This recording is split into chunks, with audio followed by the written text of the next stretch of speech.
Welcome to Barrier Breakers, a podcast celebrating resilience and triumph over adversities. Expect raw, honest conversations filled with practical advice and life lessons. Now on to today's episode. Welcome back to episode 14 of Barrier Breakers. Episode 14. We were just like really, really high. And then she was like, today. Cooling back down. Today we have the honor of sitting with local barrier breaker here from all the way from Carnes, Tennessee. All the way, the far walk that she had to take. Yes, Miss Samantha Brown. Thank you for having me. You're welcome. Thank you for being here. Yeah, Samantha is a local business owner yet again. We love featuring entrepreneurs. Something about small business owners. Anyone that has a story. I know. But so far, everyone has been a local entrepreneur. Yes. Yeah. I think it's because when we actually dig deep, the ones of us that have done the work, we then go into entrepreneurship because we want to help others through what we've been through. Yes, and you have one heck of a story. I know a little bit more about your story than I have known about past guests, so I will try to stay quiet. Zero. Which is how we like it. So as you guys know that are out there listening, this is not scripted. We always just want to start off by knowing about our guest, knowing about their lives, what they've been through, and the triumph they had at the end. So Miss Samantha, take it from the top. Tell us about you growing up. So I was actually born in Knoxville, Tennessee. My parents divorced when I was 3. My mom remarried, and she remarried somebody that was in the Army. So I immediately became an Army brat. Yep. By every part of the Army brat. Looking back, I was a brat. But so long story short, everywhere you move, you have to go to school off base. Then you have to find on base housing. Then you have to there's all these things. Oh, yeah. So total, I think my last count was 15-ish schools somewhere in there that I went through, growing up. So every time every time I would go somewhere, I would have to meet new people. I would have to figure out the vibes, and school's hard enough as it is. Oh yeah. And growing up, knowing, I found my best friend. I love her. Oh, well, we're going to be moving in a few months. Or there's a lot that comes with, and I know a lot of people talk about, which I am so thankful to our military and all of those, that serve.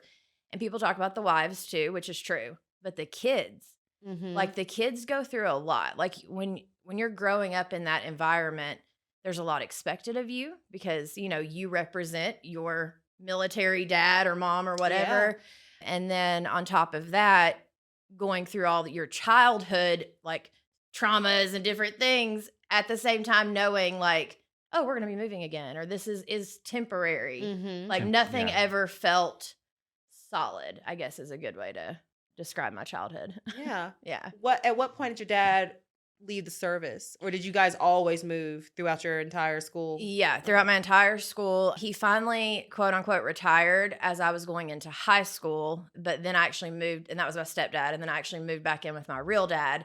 And so from sophomore to senior year, I actually went to one school. That was the longest time frame.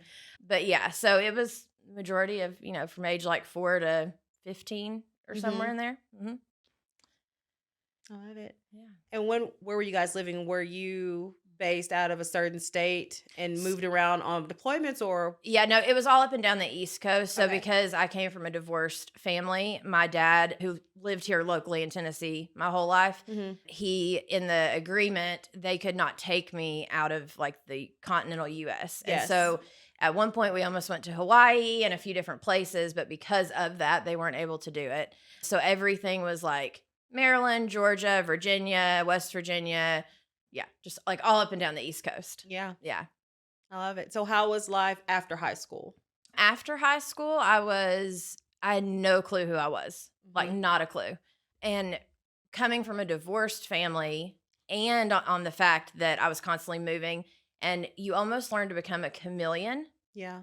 So anywhere I would go, I'd feel the room, I'd feel the energy, and I'd be like, oh, I need to be this person, or oh, I need to be that person.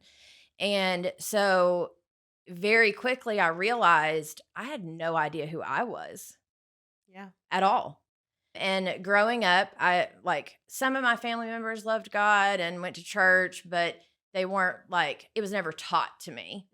And so long story short, right out of high school, I married a guy that I had known most of my life from here locally. And it it wasn't an arranged marriage, but it felt very like, oh, you should do this. Yeah.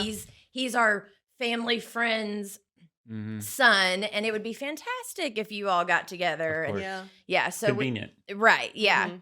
And at that time I think I was 19. So like I still had no clue obviously who Yeah, I you're was. so young. Yeah. Mhm. And so we got married, we had a daughter. He drank and there was some other stuff going on. And so long story short on that one, when my daughter was about a year, we ended up splitting up. And when about, I don't know, we split up. And then a few months later, I actually met my husband that I'm with now. And, that was 17 years ago or so. So we've been together a while. And then we had a son. So so I've got 2 kids. My daughter's a senior this year, and my son is a freshman, which is crazy to say. Like Yeah. when you're like, wait, wasn't I just a senior? Mhm. Yeah. You do not look old enough to have babies that old. Thank you. Yeah. And what I've loved about the fact that I had them so young, like at the Mhm. time it was hard because then you're struggling. Like you have no financial whatever, like you don't know who you are. Now you're trying to be a mom Yes. and a wife and all the things.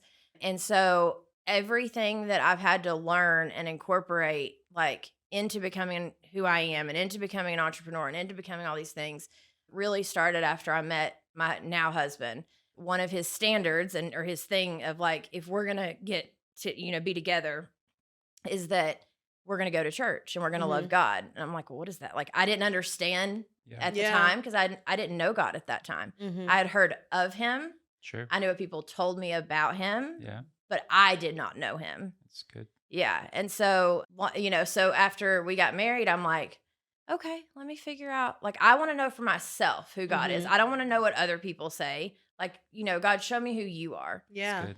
And so God started the very tedious task of helping me to grow a backbone and like undo all the trauma Yeah. and, just all the good stuff that God does for us when we're finally like, all right, please just help me. I'm a hot mess. Yeah. Please help me. Yeah. That's good. You mentioned not knowing who you were. Mm. What was a turning point for you? Like, what happened to make you say, I'm going to do the discovery of who Samantha really is?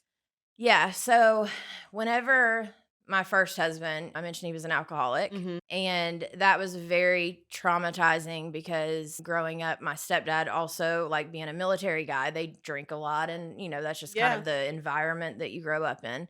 And so I had this like reoccurring theme in my life. And then I got with my now husband, and he had his own stuff he was dealing with. And so and we were still babies. Like looking back, we were 22 when we Yes. met. Like we were babies. But seeing other people and feeling like, actually, let me rephrase that. I know exactly what it was. So my husband, my now husband, Mhm. he is, I don't know if you know anything about the Enneagram, but he's an 8 on the Enneagram. I'm an 8. Yes, I know the 8 is. Okay. So he is the challenger, Mhm. And so I'm a 2. I'm a helper. Yes, I'm you like very are. heart-centered. Mhm. I And love some 2s. Oh yeah. And so are you 2 too?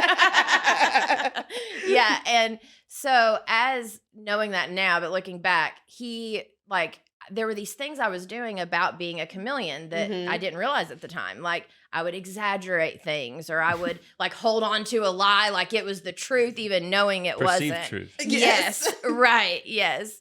And he would call me out. Mhm. He'd be like, Samantha, that is not, no, that's exaggerated or Yeah. whatever. And I'd be like, oh, because no one had ever called me out on anything in my life, And I've been called out since I was born. Oh. Well, and what I love looking back now is like, he was not just calling me out, he was calling me forth. Yeah, Mm. that's good. Yeah. And when you do it from a place of love. Yeah. It's a totally different. He wasn't like, oh, you're a liar. It No, wasn't condemning. No, It he's was speaking into your identity. yes. And my identity is, and then I started working with autistic kids, Mhm. and I was working at a place that most people last about 6 weeks on average because it's so hardcore. It's a lockdown facility. Yeah. And so they get, I hate to say the worst of the worst, but they get the kids that no one else can handle. Mhm. And so that sent me into a place of like, I would go into work feeling like I'm going to battle for these kids. I'm going to spiritual war. Like, I mean, it got to, and so through all of that, through the character building, through God like teaching me, through, trying to help these kids, and then like the ones that you love more than the others, even though you're not supposed to have favorites, Yeah. hello. But some of the kids that I would like go above and beyond for, they literally would like punch you in the face or spit in Mhm. Yeah. your face. And then on top of that, you had the other staff to deal with, which was Mhm. actually my hardest thing. They were a lot harder than the kids. But yeah, there was a lot of growth that happened. I ended up working there for over a decade. Mhm. Wow. And during that decade, God, like, I kept feeling like I'm meant to be here. There's a reason for me Sure. being here, and like praying over the building, praying over the kids. Like, I felt like I was like spiritually, whatever, the person that's meant to be there to help Yeah, you were them. called to be there. Oh, yeah. Mhm. And so I kept telling God, I'm like, I'm not going to leave until you tell me to. And then I got to a place where I'm like, all right, God, can I leave now? Like, can you please tell me to leave? Because I'm really over this place. But it's during those times that we learn the most about who we are, Mhm. and one thing I've learned about God, for me anyways, I'm not going to say that's who he is for everyone, but because, but for me, if we're at a place of like, if it's been a minute and I'm not done the last thing he's told me to do, he's like, all right, well, let's go back to the last thing that we talked about. Let's Yeah. do this, and so there was just a lot of growth during that season in my life. And God kept telling me, and at the time, looking back, hindsight really is 2020, but Mhm. at the time I felt stuck. I felt very like, why me? Poor me. Why did all these things happen? All the things we go through, especially in our 20s, Mhm. And but yeah, God just kept like pouring into my life, and there was this moment where God told me, I'm building your root system deep, wide, strong. So when you come up out of the ground, you can withstand the That's storms. good. Mhm. Yeah. And it was one of those moments of like, all right, well, then that's what I'm going to hold on to. He's building my root system. Yeah. And that's a hard season to walk through. But I mean, like I said, hindsight's 2020. The building roots is one thing that's very, very overlooked, especially hyper charismatic situations. I Mhm. mean, we moved a lot, and growing up, it was always like the Lord's doing this, or He's doing this, or this is doing this, and I'm like, is he schizophrenic? Right. Like, read Psalm 23. You are planted by rivers of living water, or Psalm 1, and it's like we weren't planted anywhere. Right. Mhm. I'm the polar opposite of that, and I think because of my upbringing, that's what I desire most. I desire to have the stability, to have a place to plant the roots, Mhm. and because that's something in my life that I don't want to put my kids through. Yeah. Oh no, 100%. And I'm the same way. If my family life or my foundation in God feels disconnected at all, Yeah, I'm Mhm. a hot mess in every area of my life. But when I feel support and solid foundationness in my marriage and with God, sure. it's like life's easy. Yeah, You're Like, and unstoppable. yeah. Yeah, but it's those times that, you know, it it matters what our foundation is, and it matters what we're Mhm. standing on and where our strength comes from. yeah, Yeah. I shared recently when I was at the end of my battle with cancer because my husband was my faith is my anchor in my life with Christ. And my husband, I shared, I was like, he's a good man in a storm because we walked through a storm together and he was there pulling me. Mhm. Even on days when he didn't know he was, when I was having those thoughts that we all have when we're in the middle of it. Mhm. yeah. And I'm sure he had them too, but he was pulling us both and carrying our family forward. Yes. So what happened after your 10-year stints there? So you leave this place. Yeah, well, towards the end of leaving that place is actually, so my second husband Mhm. started drinking. Yeah. I'm like, "Oh, patterns, gotta love them, Mhm. So, long story short on that one, he actually drank himself to death. Okay. So, we were in the bedroom, and all of a sudden he couldn't walk, he couldn't anything, and I'm like, I know I need to call an ambulance to like help him, like, there's something wrong at this point. But he I went to try to to help him, and he couldn't even stand. He was so, which come to find out his sodium level was at 101, which normally when you're dead, it's like 109. And our normal is like 135. 128 is considered low. They Yeah. said they've literally never seen a person alive with a sodium level of 101. Wow. Wow. And it was because he had quit eating. He was Mhm. just drinking all the time. And so whenever he literally died, I call 911, I'm on the phone with 911, and the lady starts trying to talk to me, and he has now seized, aspirated, and is literally laying there not breathing. He's blue. And so I like throw the phone, I go into CPR. He would, by God, because Yeah. and so now looking back, he likes to say that like you know, I chose to breathe life back into him. In the moment, it was not a choice. It Mhm. was, I'm going to do whatever I need to do, but I thought that was it. Like, our marriage was over, my best friend was gone, like everything that, you know, like all the dreams, all the everything that I had for my life, like it felt like it was gone. Yeah. But my husband, he had a lot of childhood trauma and a lot of pride as a man because he was Mhm. always good at like basketball and like all, and he like got invited to Mensa or the one where they're like really super smart and Yeah. like all like so it was always performance based. It Mhm. essentially is how he grew up. Like, oh well, you're loved when you're like perfect. Yeah, and you're on top. Everybody's Yeah. congratulating you. Oh Yeah. yeah. And so God had a lot of pride to kind of not tear down in him, but to help him figure out his stuff. And so yeah. So anyway, so that happened. He was in the hospital for 15 days. And that was in I think 18, either 18 or, yeah, I think it was 18. And so he was in the hospital for 15 days. They actually, like, his kidneys had shut down. They were talking about dialysis at 34 years old or 33, whatever. He had, like, so many things wrong. His entire body had shut down because of the sodium.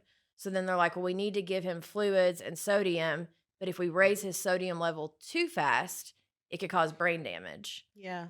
And so it was this horrible, like, and then, and then they like gave him too many fluids and everything started to work again. Well, then all of a sudden it literally went into his lungs and his oxygen went down to like 72 at one point and he physically could not breathe. Like there was so much going on. So the day I go to leave from the hospital, we've been there 15 days. I'm literally in the car Mhm. pulling it around to pick him up. And my aunt calls and she says, hey, we just found your dad in a coma. We've called the ambulance. He's on his way to another hospital. So here I am about to get my husband, who is going home and needs to be watched at home, and knowing my dad's in an ambulance on his way to the hospital at a different hospital. And I'm like, oh my gosh, like my dad ended up being in the hospital for 45 days. Like they had to get all sorts of stuff figured out. He actually did end up getting on dialysis. So then I went from this place of I'm trying to help my husband heal. I'm trying to caregive for my dad. And when someone's on dialysis, it's like it's a blessing and a curse. It's a blessing because like thank God they can still live, but it's a Yeah. curse because every few days you have to go and get like all of the blood pumped from you and filtered and put back into you but I thank God because I had 6 months extra with my dad before he passed, Mhm. and so my husband was getting better during this process, and so that was December when all that happened. Well, around, like, I think March or April, my dad had gone back into the hospital he was in and out those last 6 months, obviously, Sure. and my husband was like, "I wanna go to the hospital with you and make sure that your dad's saved before he passes." And so So I take my husband with me to the hospital to see my dad. And because every time I would bring up God to my dad, he would just kind of make a joke. He never, it's hard when it's family talking to you versus, An expert or someone else. yeah. Yeah. Yeah. Yeah. Or even a stranger sometimes does Mhm. better Oh, than I know. family. Yeah. But so we get to the hospital and my husband's like, Samantha, do you care to like give us a few minutes? And I was like, sure. And so long story short, my husband ended up praying with my dad. And when my dad did pass, he literally died with a smile on his face. And the last breath that he took, I was standing over him and I'm like, Dad, like, you have done such a good job. Yeah. You know, like, you are done here. And I was like, God, please let him quit suffering. He literally, I said that, he took his last breath and then was gone. Mhm. And then I'm sitting there looking at him gone, and there's a smile on his face.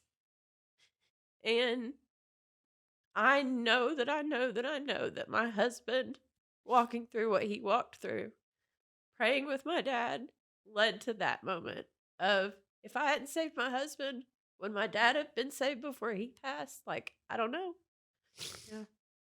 And so, yeah, that was a hard 6 months of, and still trying to work with the autistic kids. And, and when you're doing caregiving, like, you're taking care of every, whether it's the autistic kids or my dad or my husband, or, like, I'm such a caregiver at heart, but as caregivers, we forget to take care of ourselves. Yeah. And we almost feel guilt taking care of ourselves. And which is something I've learned, that, like, if I'm not good, I can't help anybody, but back then I was in survival mode. It was just get through the day, like, but yeah. And so it was a lot. Yeah. Yeah. You still have your tissues? I do. I'm okay. good. Yeah. You're good. Okay. Thank you for sharing that with us. Yeah. Yeah. Yeah. Gentry also lost his father. I didn't get to witness any of it. I came in afterwards. So hearing that you did, it's brought a lot of emotions. Yeah. Yeah. Did he know God?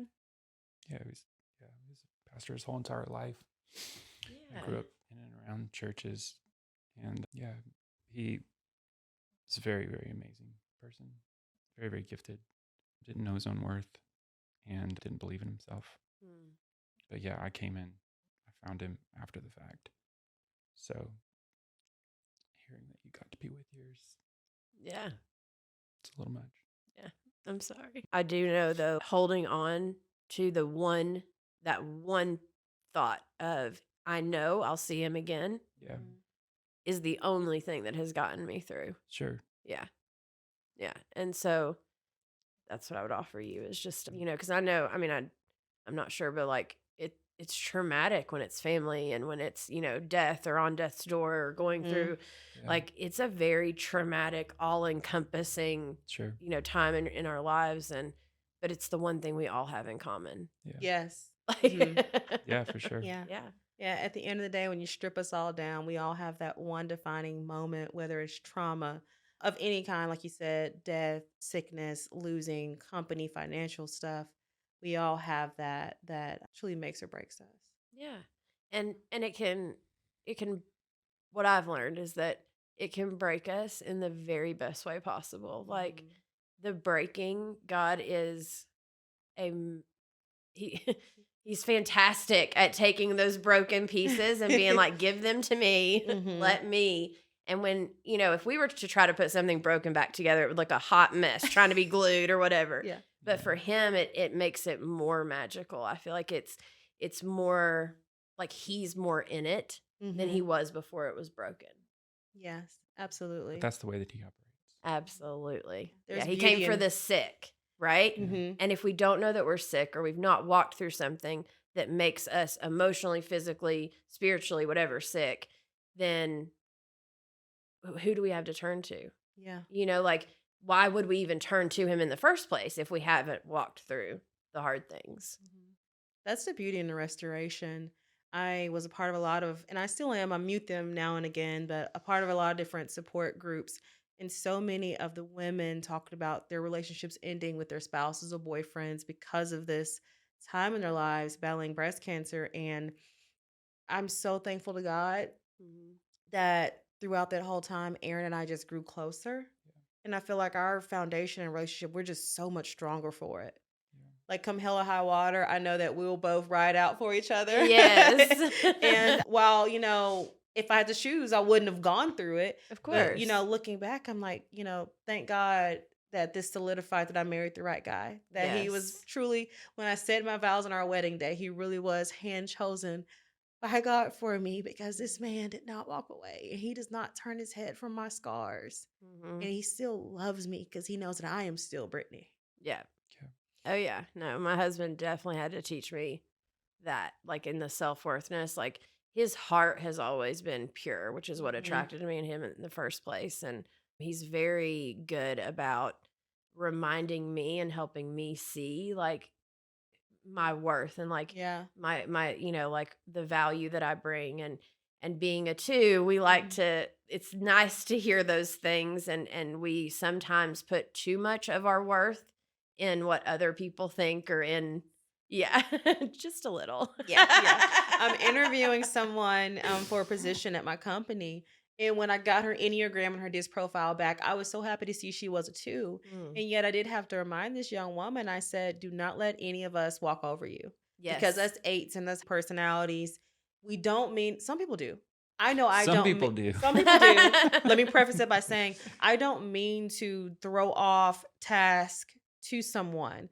I'm Mhm. only delegating what I know is not my strength and what brings me down. And I know that you're going to shine there, but do Yes. not allow yourself to be poo pooed on Yep. and taken advantage of by other Mhm. people because they will. Not Yes. everyone has pure intentions. Mhm. And so that's something that I have to remind other 2s in my life, 2 sitting next to me, that you are very There's only valuable. one person sitting She's there. sitting over here too. Right. But both of my I 2s, get it. Yeah. yeah, you guys have immense value. And it's Yes. not based on what you can do for other people either. It's Mhm. based on who you are. Yes. Yeah, it's our heart. And Mm-hmm. and the more that, because as I learned about the Enneagram, learning that like the more I become a healthy 2, right? Yes, yeah. Instead of being a stressed out 2, I'm a healthy 2. Mhm. When I'm a healthy 2, that's when I'm able to then turn and give the most value to others. And but exactly what you said, I had to learn to have a backbone. I had one of my very best friends back when I first started working with the autistic kids. She looked at me one day and she said, "Samantha, you need a backbone." She's like, "You let people walk all over you." Like I was the yes and. Like Yeah. someone says Ugh. something, "Oh yeah, I can do it. I'll do it. I'll do it. Give it to me." I Oh, didn't. and I what didn't. else do I you think want? I've heard the word "no" so much in my life from my parents and other people that I just never wanted to say it. Right. And as Yeah. twos, learning to say no, it's It's a hard thing to figure out. Yeah. Mhm. But once you do, you're Yeah. like, It's oh, like okay. it's like No. Yeah. it's like yeah. It's like calculus Yes. when you can't see. Yeah. Yeah. Yeah. Oh, my 2s. Yeah. Love you guys. So your dad has now passed away. Yes. And your husband is now healed Yes. and he's Yeah. good. Yes. Tell us about what happened after. Yeah, so things were good for they actually were really good. Dad passed. I mean, that wasn't good, obviously. Yeah, but yeah, we know what you yeah, meant. yeah. It was just nice the fact of the way it happened that I was able to hold on to that. And then whenever my husband got off the alcohol, I'd been promising him he could get a motorcycle for like 15 years or 12 years at that point, whatever it was. But I kept telling him not till we're 35, like you need to mature, all these things. Well, the problem is when you have a motorcycle, it's not just you driving, it's It's other everybody people else. driving. So we, well, let me back up. So God finally told me to jump. I was up in my spot with God one day, still working with the autistic kids, still begging him, like, okay, when does this like root system season Yes. end? Like, I'm ready to When elevate. am I strong enough? Right, yeah. And so then I was at my spot and I was worshiping and just spending time with him. And I heard the Holy Spirit so plainly say, "All right, jump."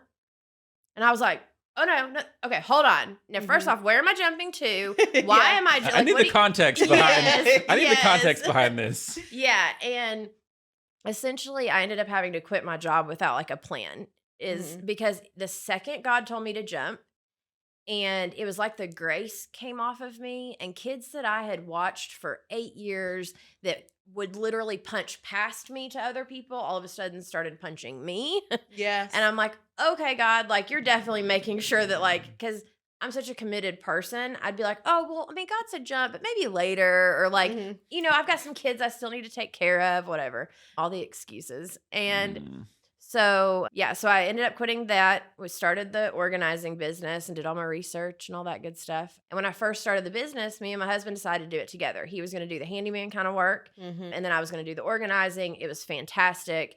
We launched in January 2020 and we got some clients. Things were going, things were awesome. It was right after COVID. So everyone wanted to like declutter their home and organize and Yes. stuff. And then on July 4th, my husband went out to ride his motorcycle. It was July 4th. Like, it's the evening. It wasn't even the evening. It was like 4 p.m. And he was up at Norris Dam Overlook. And there's this Mhm. spot. He was only going 30 miles an hour, real slow up. A big white truck came flying around this curve, and they were flying so fast they had to cut in. So all of a sudden they're coming head on at him. Yeah. He went to swerve to miss, and when he did, they clipped his back tire, which spun him out. He broke 28 bones. He broke his neck, his back, Oh. his leg, the list just concussion. The list goes on. And so here I am with a brand new business as our only income because we were Mhm. doing this together, and with a husband that is now broken. He had to relearn to walk. He had to relearn to everything. It was bad. He was in a full body brace for 3 months. Mm. And so I'm like, really, God? Like, you told me to jump and then this? For Like, this? yeah. And so that first year of business almost ended up being like a wash because that was in beginning of July, right as momentum started to pick up. And then I helped him get better again. And so then we're going into like October, November of that year. And it's like, okay, well, what a great first year of business. Mhm. But then from there, I was like, okay, now I've got to pivot because now it's no longer two of us doing this. It's on me. And the doctors kept saying it's going to be at least 2 years before we know if he's even able to use his hands again or his feet.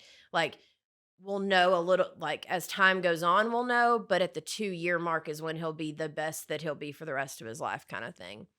And so at home, that's what was going on there while trying to start this business and help other people and going in and during before we had started the business, the reason I even started an organizing business was because I was a hot mess. My house was a hot mess. Like there Yeah. were I had the closet that you don't even open the door because the stuff's going to come out on Mhm. you. And most organizers, they're like, "Oh, I grew up loving this. Like I used to organize, pantries for friends for, For fun." fun. Yeah. And that was not me. Yeah. I was like, just shove it in there and shut the door. We'll just pretend it's not there. So I had to teach myself how to do those things. But it really helped because then that became my content. That became my marketing. That became Mhm. where I knew the people I was going in to help were truly overwhelmed and stressed, and that I was going to help better their lives by coming in to help them. And so I kind of became like a decluttering specialist in a way of Yeah. and I very quickly realized that it's not just physical, it's emotional. Like what your house looks like is tied to how you're feeling on the inside. Yeah. And so then I went and got certified as a life coach because I was like, I need more tools to help people emotionally deal with their stuff while we're decluttering and going through things.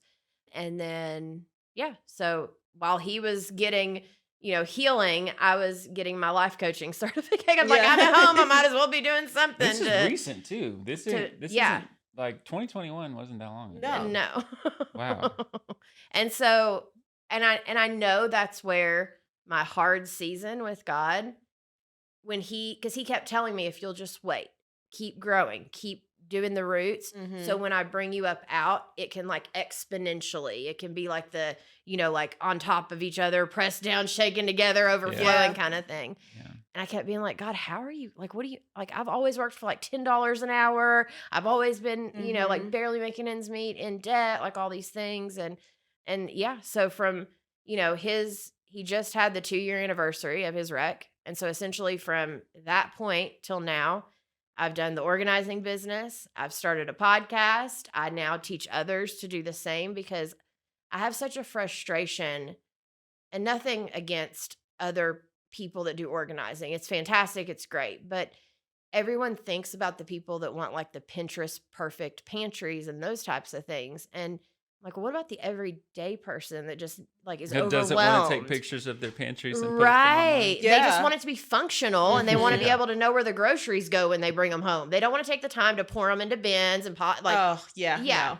no, we need it easy. Like, we need step by step, super easy. I don't need to overcomplicate this. Yes. And so, yeah, so I am on a mission to not only help my women, and when I say my ladies, they are just like me, right? Like they've had kind of a harder life, and they, a lot of them, not all of them, but a lot of them struggle financially, and that those types of things. And so my mission is to not only help them elevate and not have like poverty mindsets and those types of things, but to then also teach them and help them to help their clients with more of the decluttering and the life coaching emotional stuff, and like learning how to get that stuff out of us. So then not only is it, me showing them, but it's them helping their clients, which also helps their families. And like, so it can get, we can help more people than just who I can Yeah. technically help one-on-one. Yeah. Yeah. You and I talked about this when we were doing our, Mhm. one-on-one chat, how there's so much emotion tied to stuff.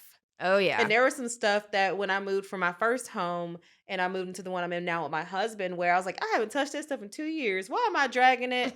Like the emotion that was tied to it maybe made me feel one way or another. And so some of the stuff I was able to finally relinquish and let go of, because I'm like, okay, I'm done with that emotion.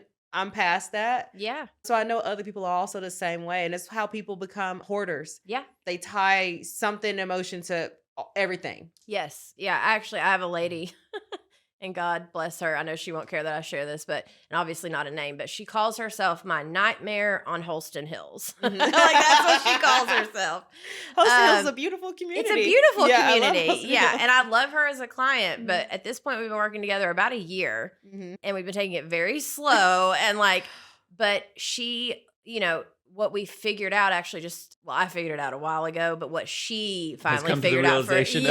yes, is that she was holding on to her stuff, Yeah. thinking like she was replacing the stuff for her children, because her children are now in their 40s Mhm. and leading their own lives and doing their own thing. And all of the, like when they were little, all of the like, Thanksgiving dinner and Christmas dinner and like all Yeah. like she had it in her mind that like the more stuff she could have there, or like the more things that she could kind of replace, that it would essentially not replace her kids, but replace the loss of the feeling of losing her children in a Mhm. way. Yeah. But yeah, we use stuff to replace so many things. And so her and I have been working on let it go. Yeah. Like, let it go. Whatever it is, whether it is, with your kids, the emotion of like, was I a good enough mom, or was I Mhm. not, or like all those emotions, until you can let those emotions go. And exactly what you said, you finally came to a realization of, Yeah. okay, this is no longer serving me. Mhm. This emotion is no longer serving me, which then made it easier to release the stuff. Yeah. Yeah. And I still have to get you over to my home. Anytime. Yeah, I got a plan. I yes, promise. I love that. So how is your husband doing now? Really good. He just went for his little over 2 year checkup. His hands are still like, he'll never be able to use his hands the way that he did. They actually never actually fixed his ankle. They waited 3 days to do surgery on his leg. So by the time they went to do the surgery, he was so swollen that they couldn't actually get in there to fix anything. So it healed broken. Yeah. And that's his like ankle and foot. So it's like when your ankle and foot's like healed broken and your hands are all jacked up, like, What? Yeah. But he's recently been doing like so good. And I've been trying to get him into like podcast editing and like some stuff I'm like, listen, there's stuff to do around here at the house. But he's so over being at the house. Yeah, I'm He's like, sure. I need something outside of the house to do. And I'm like, well, maybe we get an office outside of the house, or, those Yeah. types of things. But Yeah. yeah, we're still working together, and he's healed as much as he can be, Mhm. But when it comes to his relationship with God, like he's on fire. He loves God. Like awesome. I have watched God restore him a bajillion fold. Like, Yeah, yeah. good. Yeah. That's awesome. All that pride is now gone. Mhm. Yeah. Yeah. And I mean, that's a great thing, because we talk about this, what anchors and what's our firm foundation. I can imagine that if he didn't have something to hold on to, the brokenness would have broken him mentally. It Oh would have been yeah. so hard, much harder for him to recover Mhm. physically because he wouldn't have been all here. Yes, 100%. And the foundation in God, and then also the loyalty and commitment from me knowing that like I'm not going anywhere. Yes. Like I don't care what you look like, what you did, like it doesn't matter. Like we're Yes. devoted. He's still your husband. Right. Yeah. And listen, there was a time, when he was in his drinking, there was this moment with God. I was at a stop sign. I was like, God, I quit. I quit. I quit. I quit. I'm done. I'm over it. I'm leaving him. I'm done. And I said, unless you give me a word otherwise, I quit. And for me to tell God that, like, that was a huge, like, because normally I was like, okay, God, whatever you say. And the word God gave me was loyal. Loyal. I'm like, I'm not already loyal enough. Really? Loyal? But being able to hold on to that word helped literally pull us through all the hard stuff. And so, advice wise, if anyone's walking through hard stuff, it's definitely like get a word from God that you can hold on to and that can pull you forward. Yeah, Absolutely. absolutely. And Yeah. you worked on those roots. So you were Mhm. like, what is this all for? Mhm. What's the purpose of all of that? And it clearly was for because you didn't know what was about to happen to your husband. Mhm. You didn't know about your dad. You Mhm. didn't know about the next thing that you and your husband were going to walk into together. Yeah. And so all of those seasons, you were already prepared. You were built for it. Right. Yeah. Oh yeah. You were made for it tough. Right. Yeah. Yeah. Those 10 years working with those autistic kids for the next season of your life. Yes. Yeah. Yeah. And and now I'm finally in a season where it's like 2024, our family's number's 24, which is a long story I won't tell, but so 2024, I'm like, oh my God, this is our year. Like Mhm. 2024, this is the year. But it's like I can see how God is now taking all of that stuff I walked through and all of those promises he made me Yes. of like double for my trouble and like, Mhm. just all Mhm. these things that he told me. It took some time to get here for it to start being, coming to fruition. And it took me staying faithful and me choosing. At any point, I could have dropped out and been like, all right, Yeah. like when I tried to quit. And he was like, I think it's just about, knowing, like God knows our future. He knows what's Mhm. coming. And so whatever it is we're walking through right now, as long as we lean on him and we listen to him and we ask him for what what we're needing. Like there were times that I was like, God, I don't even know what I need. Like whatever I need, can you give that to me? That's my Mhm. prayer. Whatever I need, because I have no clue what I need. Yeah. I'm such a hot mess. But yeah, so I think it's all about if we can keep him, like our relationship with him. That's if we can keep that line of communication open, it's all going to be for our good. Mhm. Every bit of it. Yeah. How did your kids deal with the accident that their dad was in? So I actually ended up kind of, I told my son when it first happened, I was like, oh, daddy broke his leg. Like, and as I'm saying this, my husband's being life starred. Yeah. UT, like, but my Mhm. son was younger. And so I wanted to Yeah. protect them from that. And That's so, good. yeah, so there's a lot of stuff that like, they probably they have no clue. But Yeah. as a parent, that was my responsibility. Mhm. And then they got to see more when he actually came home and they were like, he's in this like whole body cast. Yeah. And, like that's a strong break in that leg. Yeah, That right. femur's messed up.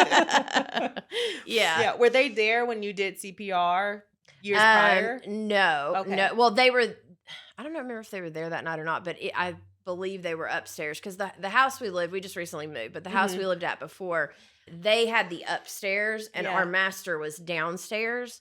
And so they were kind of normally up there doing their, because kids doing their Mhm. thing and us kind of downstairs. And so I tried very hard to protect them from a lot of that stuff that happened. And now my son, that is my son with mine and my husband, my husband that we're talking about, he has the biggest heart. And like he's like the little therapist to all of his friends. He's like, Mom, everyone comes to me for advice. And he's like, I'm not very good at taking my own advice, but I can help them. He's a freshman in high school, you Yeah. know. And I'm Do as I say, not as I do. yeah, right, yeah. Yeah. And he's got the biggest heart, and he's like such a good kid. And I was worried back then that like we were damaging our children. Like that is a huge fear when you're walking through, especially when you've had your kids younger Yeah. and you're trying to still figure out who you are. You're trying to, financially get ahead. Like, there's just all these stressors when you're in your 20s trying to raise kids on top of then these other things that are happening. But yeah, no, my first and foremost goal was to always where the kids, keep them out at keep them shielded and protected, and just did the best I could. But they seem to be good from it. Like, we'll see if I need to help pay for a therapist. I'll gladly do Yeah. that. Like, our parents all parents do something to their kids. Like, no parent is nobody's No, perfect. sure. No. Yeah. No. Yeah. no. No matter how hard they try. I joked earlier, I was like, I'm a barrier breaker, Of course I've had trauma and I'm probably going to cause my child some trauma no matter how hard I try because I'm Mhm. learning Mm-hmm. Yeah. how Yeah. to do the best I can do. Yeah. And one thing I have noticed with my kids though is the more I learn, the more they see it in me versus what I say. That whole teaching by example versus teaching by just being like, oh, well, you're the kid, so you should do this, or I'm Yes. telling you, we try to be very open and have these open lines of communication and speak with them. And like now that they're older, when they Yeah. were younger, Yeah. it's different. But yeah, we even when they used to get punished or not punished, but like time out or whatever as kids, right? Don't say online that you punish your kids. Hello. But no so canceling people. right, hello. And so, but when they get time out or whatever, we would always end it with, okay, come here. Now, do you know what you did wrong? Okay, but we love you anyways. And we would give them a hug and make sure they understood why they were in timeout or what, Yes. I think a lot of us forget to do that. Like, we're just like, oh, you're a kid, you're in trouble. Like, go, or Yeah. you're whatever. But if they don't understand the why behind it, how are they going to grow? Like, they're not going to learn from it. Exactly. Yeah, and it's, I'm all about breaking my generational curses so they don't have to deal with it, Yeah. and all about setting them up for success as best I know how. Yes. Yeah. Yeah, Good job, mama. thank you. It's hard, man, being a mom and that mom guilt and all, and I'm sure even dad guilt is like Yeah. a legit thing, and Inclusive. yeah, Yes. Being a mom that works outside the home, there is a whole other level of guilt associated with that because I go to as often as I can a monthly mom group thing. And a lot of the moms there, they are stay-at-home moms, they homeschool their kids, they have so much time with their children. Mhm, For me, that's not where my passion lies. I love my son. I love him. And mhm. yet, when I was stuck with him on Snowmageddon last week, I was about to go crazy. I was like, I got to get out this house. I feel so unproductive. It's not Brittany. And that's fine. We all have our things. Yeah, But, there can be mom guilt associated with, oh, this mom spends, 1,000 hours with your son and I only spend, 10. I suck Yes. as a mom. right. Thank God I don't have the mom guilt because I'm of the mindset of to each his or her own. Yes, Whatever me makes us too. happy. You've been Yeah. delivered of comparison. Yeah, I haven't lived. I don't care. So you've been delivered of Yeah, that's what I'm saying, yeah. comparison. You're not comparing yourself. You're Yeah. not trying to keep up with Mhm. anybody. It's you are who you are. Yeah. I am who I am. I'm unapologetic and I'm going to be who I'm going to be. And at the end of the day, I'm still me. Yeah, but a lot of people struggle with that. And Yeah. Yeah, especially with social media. I was going to say that's the main Mhm. culprit that made people feel that way. I have Yeah. a really good friend who she would say one time, she's like, I should stop sharing stuff about I had a hard day, my kid was being a brat or X, Y, and Z. And I'm like, so what? It's the truth. Like, It's the truth. It's the truth. Like, we text all the time. I'm like, Malcolm just watched 1,000 episodes of Coco Melon and I had free time to myself. Praise Right. Jesus. Yeah. Like, Oh, yeah. There's no guilt in needing that time because while we are parents, we are still ourselves first. Yeah. Well, and again, going back to if we're not good, we're not Yeah. good for anybody, whether Mhm. it's as a mom, whether it's as a dad, whether it's as a friend, it doesn't matter what it is. Yeah. If we're not good, we're not going to be good for them. Mm-hmm. Yeah. And that is what helps me because I try not to compare. I'm also not huge on watching other social media trends and stuff to help with that. But I am very big on like even my son, he had mentioned, and I'm like, oh my gosh, I would hate to be back in high school. Like, no, thank you, Mhm. no, thank you, no, thank you. But how bad it's gotten now, because they have way more technology than we did when we were in high school. And so now the bullying isn't just in person, it's also, on social media, and then it goes viral, and then all the kids in the school have seen something that and everything's videoed. And I mean, there's just all of these pressures that they have. And my son just last night said, Mom, I think I'm going to get off Snap for a while. Mm-hmm. And I was like, good, good. Like learning to not compare is the hardest as a human. It's the hardest, Sure. Yeah. but especially with where we live in now, Mhm. the culture, the everything, like it's very hard. And as women, Yeah. like as women, I think guys have this. Well, I could be wrong. I'm not a guy, but I feel like guys have this like kind of Go ahead, speak for us. right, yeah, Yes. right. Kind of like what my husband had of like that pride, that ego of like like oh I'm good, and not all men obviously, but I think it helps put a layer of a barrier almost of protection and not protection, but whereas women They don't have to try so hard. right, they're just and as women we're so emotional that we're like internalizing everything, Overthinking everything, every yeah. sentence. Oh, he's so and so said this. Did they mean this or did they mean this or what about this or How did I leave them feeling? Did I overstep? Like, did I not do enough? Like, what was it? Yeah, yeah. I get what you're Maybe saying. I'll just not talk anymore. We're giving you tips for your wife to help with her. My husband was telling my son the other day, he's like, Jaden, whenever something happens with your girlfriend, because he's in his first serious relationship, he was like, listen, just tell her she's pretty, that she did a good job. Like, he's like, just compliment her, give her some, and then just give her a minute. And I'm like, that's good advice. Because he's the same. That's what has helped make me who I am. Yeah. Is because he is a verbal, like the love languages, it's Yes. verbal for him. Mhm. So when he's showing love, he's verbally affirming me and telling me, and like telling me how awesome I am or pretty or like whatever. And like I could be in my house coat with like my hair all crazy and him be like, you're so beautiful. And I'm like, oh, and then you feel beautiful. Yes. Sure. And like our words have life. They and, do. And learning that is huge. Like, speaking life or death. Like that's Mhm. a huge thing that I think people forget to discuss or like, be aware of. Yeah. Yeah. We have to be cognizant of what we say Mhm. because we have the power to make or break how someone feels. Yeah. You can say something and just tear a person down, or you can say a good word and uplift them, and it's the most inspirational thing they've ever heard in their life. Yeah. Right. It's you, it may be so small, you Mhm. never know how you'll impact someone. Yeah. Correct. It could literally like transform Mhm. and send them in a new path Yeah. for sure. Yeah. Now that you've done the work, Mm-hmm. can you try to put into words who Samantha is now that you found yourself? Oh. I'm like, hold on. Heart challenge right Yeah. there. We need Yeah. 15 Yeah. I am statements in 16 seconds. Right, go. You could do it. Yeah.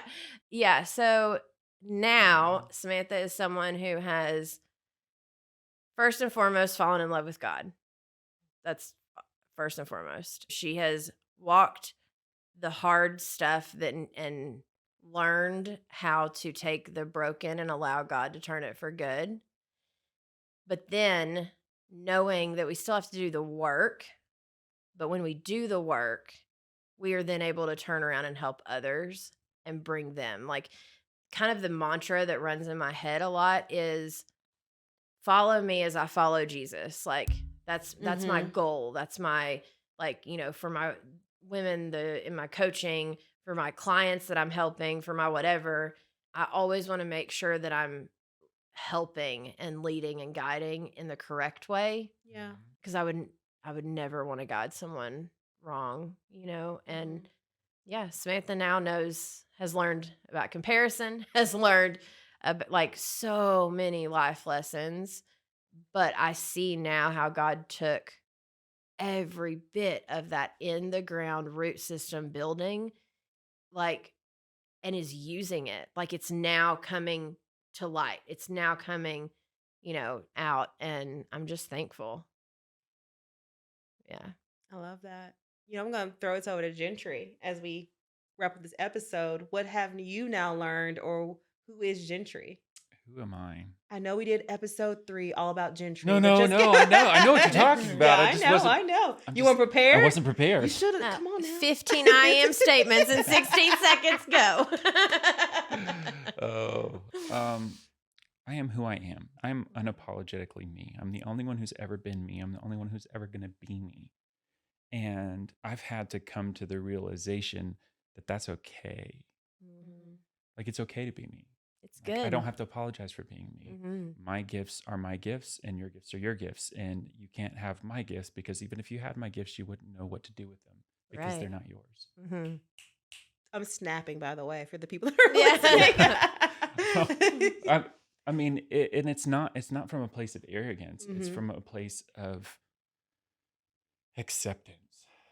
Yeah. I am who the Lord made me to be. And if I stop apologizing that, and I embrace that, I have oh my gosh, I don't know what you're doing to me, Brittany. We said So- 15 words. Ginger's going to give us a whole No, soliloquy. no, you said 15 I am statements. Yeah, right. We're only on number 2. No, I said I don't know what you're doing to me, but no. So I have a kind of a brand, ministry music brand. And it's called Intercept Tragedy, and it's Ah, embracing the broken things that make us beautiful. yeah.